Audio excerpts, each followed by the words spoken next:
Hello, everyone, and welcome back. This is Lesson 6. Every action is a vote. Act 1. Your future isn't hidden, it's rehearsed. So, Lesson 6 is very important. So, I'm breaking it down into 4 different parts so it's easier for you to watch and it will give you time to reflect on each part. In our last lesson, we discovered something incredible. Tiny financial decisions repeated over time don't stay tiny. Time compounds them into outcomes that can completely change your future. But that left us with a much bigger question. If money compounds, what else does? And I believe the answer is almost everything can compound with time. Your habits, confidence, relationships, knowledge, health, character, even the person you're becoming. Because I don't believe we suddenly become someone new one day. I think we slowly rehearse becoming them. Have you ever stopped to wonder why two people can have similar dreams, similar opportunities, even similar intelligence, yet 10 years later, they're living completely different lives? Most people assume it's luck, talent, or motivation, and although I think those things matter, I don't think they're the whole story. I think something quieter is happening underneath the surface. Something that's easy to miss because it happens one ordinary day at a time. So here's the idea I want you to think about. Your future isn't hidden, it's rehearsed. So, what do I mean by that? Imagine I could quietly follow you for the next 5 years. I don't get to hear your goals or your excuses. I don't get to hear what you hope your life will become. I only get to watch your repeated actions. How you spend your money, how you spend your time, how you speak to yourself, how you treat the people you love, what you do when no one is watching. Do you think I'd have a pretty good idea of where your life is heading? I think I would. Not because I can predict the future. Nobody can. Life is unpredictable. There will be victories you never expected, and there will be hardships you never saw coming. But over years, patterns become difficult to ignore because every future is built twice. First, in the patterns repeat, and then in the life those patterns create. So, why does this happen? Because your brain is extraordinary. Its job isn't to make life difficult, its job is to make life efficient. Think about driving home from work. Have you ever arrived in your driveway and realized you barely remember the drive, or picked up your phone without consciously deciding to, or walked into the kitchen and forgot why you went there? That's your autopilot. And contrary to what many people believe, autopilot isn't good or bad. It's a tool. It's one of the greatest gifts your brain has. Imagine if every stop you took required your full attention.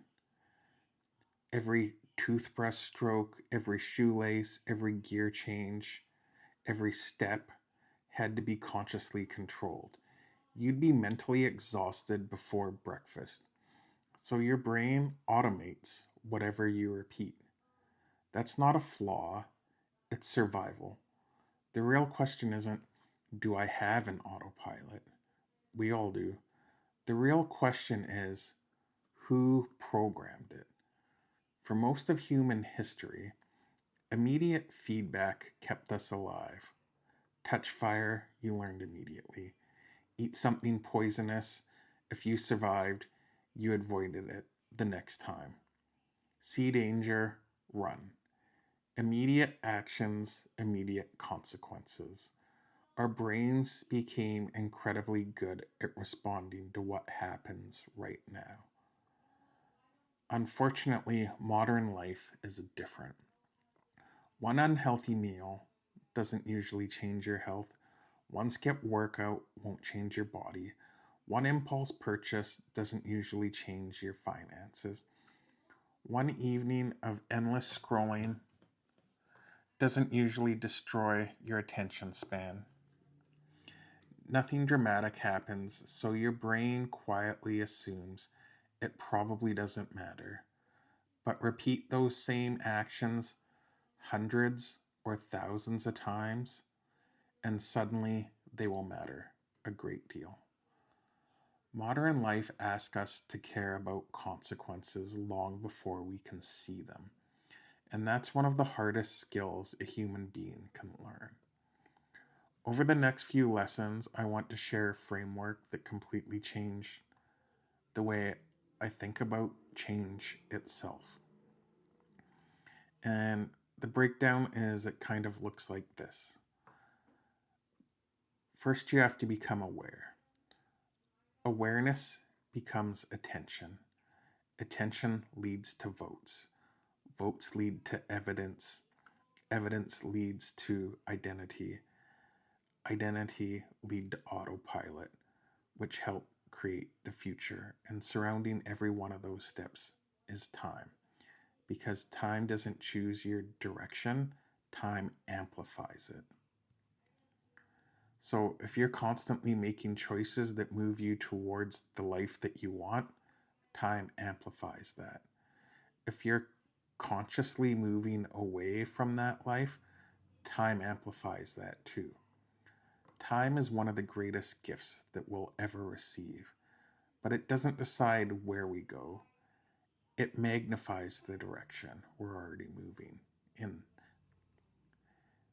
In the next act, we're going to explore that framework one step at a time, how awareness becomes attention, how attention becomes action, how every action quietly casts a vote, how those votes become evidence, how that evidence becomes identity, and how identity slowly retains your autopilot until your future begins to change.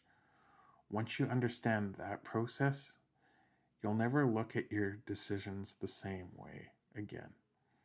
Until then, I want you to do just one thing: pay attention. Notice your habits. Question your habits. Notice where your attention goes. Notice what repeatedly captures your mind. Don't judge it. Don't try and fix it. Just become aware, because awareness is where every lasting change begins. As always, I'm Richard Gray. Thanks for watching, and thanks for taking this journey with me. I'll see you for Lesson 6, Act 2 next.